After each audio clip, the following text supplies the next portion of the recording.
So in the aftermath of the Defenders crossover, the first of the four to get back into their main series is Jessica.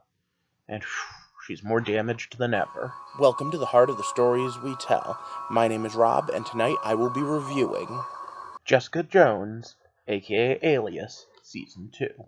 And the first episode of which is called Start at the Beginning, which is funny for a second place. This is a comic book show based on a comic book series that I enjoyed, and it's on Netflix. And I could have swore I reviewed it the first season, but now I can't seem to remember for sure. Overall, I give the series so far an Electrum rating, but I've only watched the first episode. But if this is your first time here, what I do here is I review stories as they come up, TV shows, movies, books, comic books, whatever, and then break them down into different ideas on my Sunday videos on how and why we tell stories. If that sounds interesting, click the subscribe button.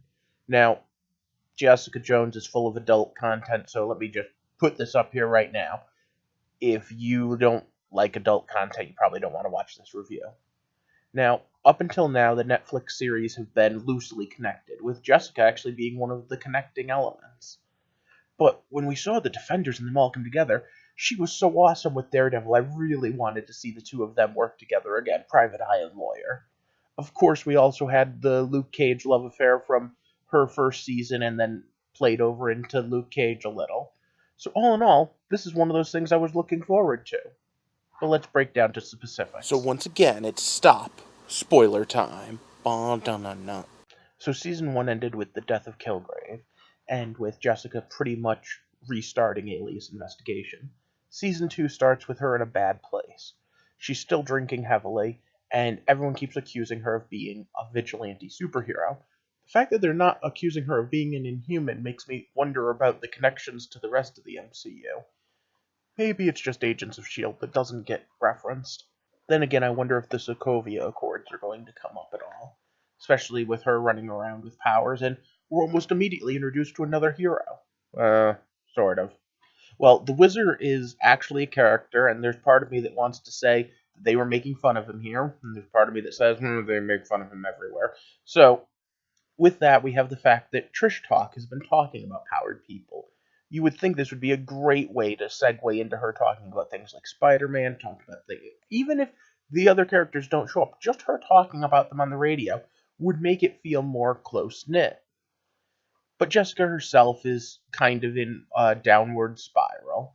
Remember, in this version, she never actually became Jewel. That costume was just a joke.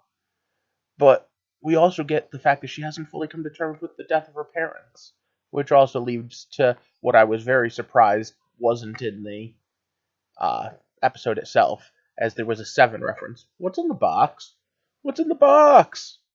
We have Hogarth back, and there was part of me that kind of forgot that she was quasi-villain in Jessica Jones, even though she was a good supporting cast member in the other times she showed up. But it seems there's some sort of medical issue with her. I wonder if that's going to play into this whole IGH thing, if she's going to need a super cure. Speaking of IGH, we can see Nuke's back. Even if it's only for a split second in this first episode, I'm sure he's going to be one of the main antagonists. Now, whether he is the monster that killed Whizzer, or whether he's going to end up having to fight the monster with Jessica, I'm not sure. I did like his super speed effects, so, points for that. But Jessica herself, I'm surprised wasn't almost framed for that murder. But she's dealing with enough herself. Now, there's this whole thing that we could talk about repressed memories and false memories, and at this point she's basically Wolverine, because I will say the fact that we now know that it's International Garment something, IGH, that was funny. But part of me also wonders if she's not trying to help other people in spite of the fact that she herself needs help. And the idea of her calling Trish for help really makes me feel like maybe she doesn't get that she needs the help herself.